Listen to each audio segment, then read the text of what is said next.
الصوت الجديد محمد فؤاد.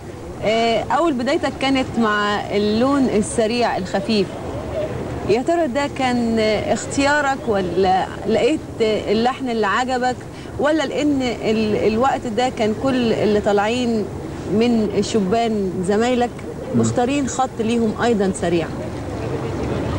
هو بتختلف هنا، لأن أنا أنا شفت إن دي السكة اللي ممكن أمشي فيها يعني، أو أكون صادق منها يعني، ما بقاش شكلي إن أنا يعني مش سكتي وكده. يعني لقيت إن السكة دي ممكن تناسب معايا ويبقى في طريق منها يعني حسيت إن أنت اختيارك للون ده هتكون متميز عن باقي؟ طبعا دي كانت المشكلة اللي واجهتني يعني، بس هي ساعدتنا في حاجات، نوعية الصوت وبعض حاجات معينة كده هي اللي خلتني التزم بالستايل ده يعني.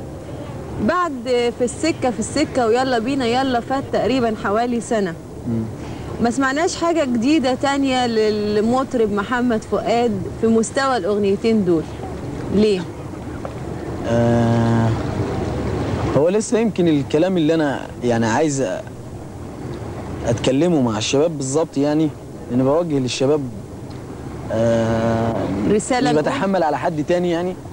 هو أنا بكلم الشباب بس عايز أكلمهم صح، فلحد الآن ما جاليش الكلام اللي هو ممكن أقوله وأنا من جوايا راضي عنه يعني بالظبط. يعني أنت ما زلت بتدور على كلام جديد، على الكلمة ولحن، وهم موجودين طبعا يعني، بس ما حصلش ظروف إن أنا اخد لحن من الالحان دي يعني، او كلام من الكلام. الفنان محمد فؤاد، يا ترى هتقدم لنا ايه في سهرتنا النهارده؟